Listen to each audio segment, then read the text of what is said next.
Welcome back to Parents Corner. I hope you all had a safe and happy 4th of July celebration.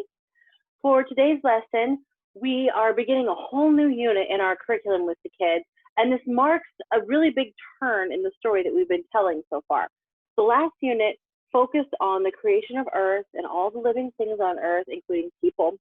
And then we had a discussion about the fall of humanity into a sinful and broken world where they lived apart from God.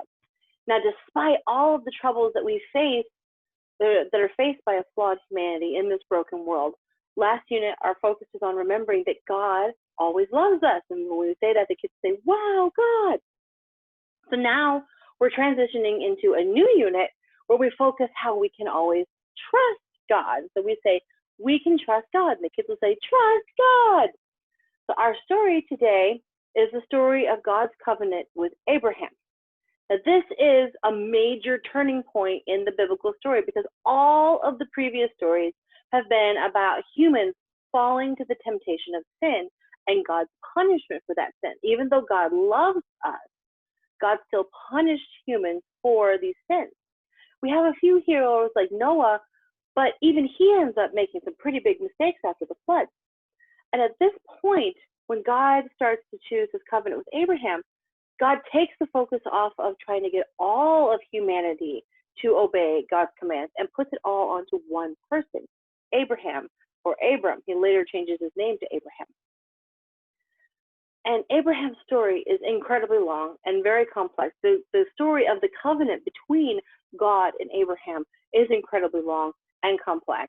And it would take several sermons, hours to go over all of this, and we're not going to go over it now because we just don't have the time. The focus that we are taking for this particular curriculum lesson that your kids are going to be learning this week is from Genesis 15, chapters 1 through 6. And this part of the story is God showing the stars to Abraham and saying, Abraham, count the stars. And then Abraham says, there's too many to count. And then God says, well, that's how many descendants you'll have. And so that's what the story is that we're talking about. We're not doing covering any of the parts of the covenant between Abraham and God. We're just talking about count the stars. Your descendants will be more numerous than the stars. Now, at this point in his life, Abraham and his wife Sarah are incredibly old. As you know, in old age is very unlikely. I mean, they're in their 80s, 90s. There's no way that they can have children anymore. Sarah's already gone through menopause. This is a big thing. But God tells Abraham and Sarah that God is going to give them this number of descendants that's more than the stars.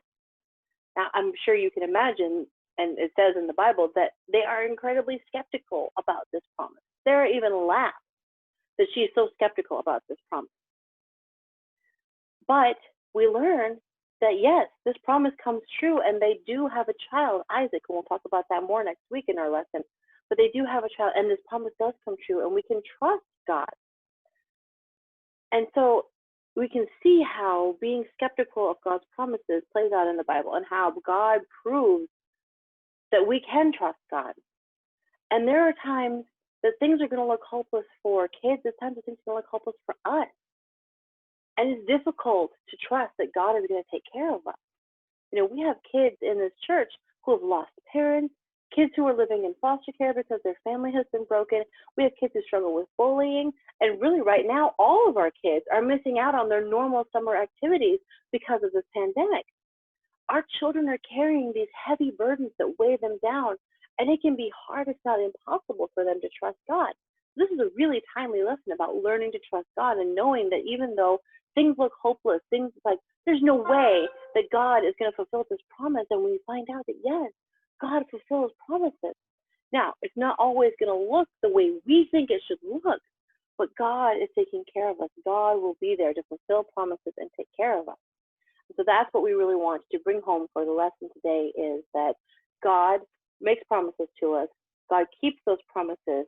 And even when things look hopeless, God is always there for us because we can trust God. Trust God.